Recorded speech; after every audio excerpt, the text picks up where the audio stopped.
I had probably the most hated job on the face of the earth. My hours were awful, my pay was shit. It sucked all around. I was a telemarketer. Not because I wanted to be, mind you. Believe me, I hated calling when they're in the middle of dinner, getting scolded at for trying to call people at ungodly hours, getting sworn at, and getting hung up on. However, the sad fact that I majored in philosophy back in college and could not really do anything with it, telemarketing was sadly one of the only jobs that paid the bills for a guy like me. I was not lazy. I would love to get a better line of work.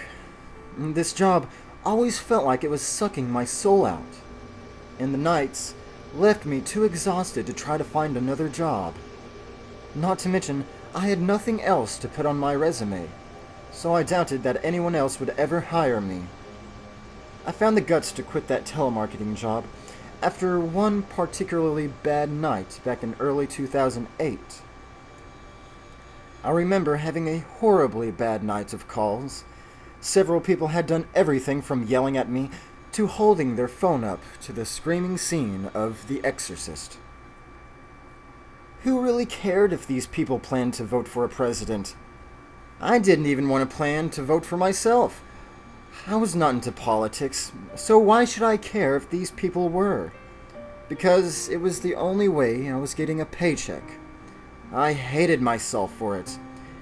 I remember going down my list of numbers to a cell phone number for Monique Winthrop. Fuck me, I muttered under my breath. I hated cell phone calls the most. Lord only knew where they would be and what kind of horrible shit they could try and pull. Not to mention, if this woman was at a concert or something, she would have to scream before I could hear her. I know it sounds like a paranoia, but I had been through that kind of shit before so many times. I considered skipping over it entirely before I half-heartedly dialed the number and waited for the rings. Counting them in my head, between 4 and 6 rings was usually where the answering machine came in.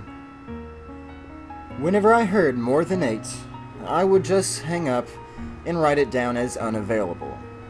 Corporate policy said I should wait until 10, but I knew the pencil pushers upstairs really did not pay attention to these kinds of things. I managed to count to 6 before the phone was answered. I sighed to myself, at least glad it was quiet on the other end.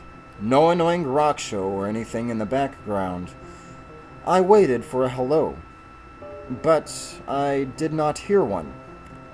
I continued to listen intently, sure that if I did not hear a hello, I would hear a click. I still heard nothing. Hello there. Is Miss Monique Winthrop available? I asked after a few seconds. Even I could hear how pathetic I sounded. What followed was a sound in the distance. Something not so close to the phone, but still audible. What I heard was the reason I quit my job.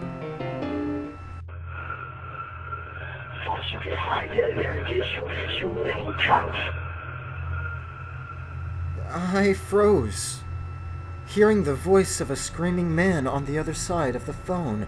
A moment later, I heard the higher screamings of a woman and a sudden movement, as if the phone was knocked to the ground. My jaw was suddenly slack in horror. The woman on the other line continued to scream. I had no idea what to do. I just sat there, paralyzed in fear. Soon, her screams became mangled, sounding gargles. I had then heard a child screaming, asking for his mother to be let go. There was a loud banging sound right near the phone, as if a person had crashed into a wall. The woman screamed again through the gargling until her screams slowly faded away. The boy was screaming again, accompanied by the heavier breathings of the man who was yelling before. He continued to scream until I heard a loud snapping sound. Then the line went dead. Too stunned to say anything, I hung up the phone, gathered my things, and walked out of the agency that night. I never returned